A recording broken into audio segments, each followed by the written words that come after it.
valeurs doivent être comprises et les populations ne doivent pas penser qu'elles doivent avaler les valeurs occidentales. Madame Vergiat. Merci, Monsieur le Président. Je voudrais tout d'abord me féliciter de voir que la situation des droits de l'homme à Djibouti fasse enfin l'objet d'une résolution du Parlement européen. Et pourtant, ce territoire qui a eu tant de mal à accéder à l'indépendance devrait faire l'objet de notre attention permanente, tant la situation y est catastrophique. Il faut dire que pour certains États membres, et donc pour l'UE elle-même, c'est un territoire stratégique. 3 bases militaires sont présentes sur son sol, une états-unienne, une japonaise et bien sûr une française, l'ancienne puissance coloniale, sans même parler de puissants intérêts allemands. Et j'avoue qu'en lisant la résolution, dans la résolution, que les bases militaires présentent pour le territoire djiboutien une rente pour le pays et lui assurent une croissance continue, mon sang n'a fait qu'un tour. Une rente pour qui? Pour la dictature au pouvoir et pour ses sbires? C'est sûr. Pour la population djiboutienne, permettez-moi d'en douter. C'est l'un des pays les plus pauvres du monde. 42% de sa population vit dans une pauvreté extrême. Les taux d'analphabétisme sont dramatiques et touchent d'abord les femmes. Pauvres femmes djiboutiennes qui subissent massivement des mutilations génitales. D'après les ONG, 98% des petites filles aujourd'hui sont excisées ou infubilées.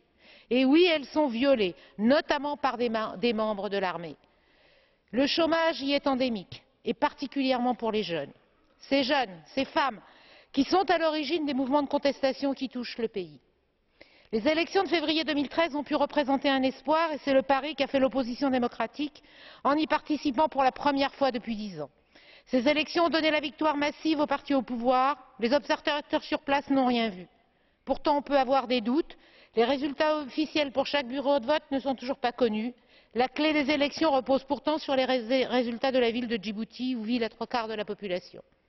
Et depuis, la répression s'abat sur tous les opposants avec une rare violence. Le cas de Salah Ali Youssouf, ce jeune homme de 24 ans, décédé après avoir subi une nuit de torture sauvage par la police, est emblématique.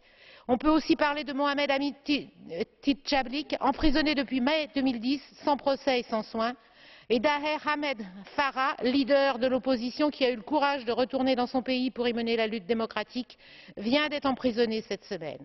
Alors oui, sortons de nos silences, aidons les Djiboutiens à obtenir une solution pacifique, exigeons la libération de tous les prisonniers politiques et la fin de la répression à leur égard.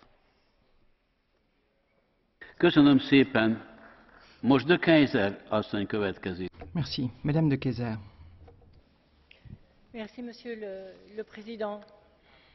Je pense que chacun a vu Djibouti comme il souhaitait le voir.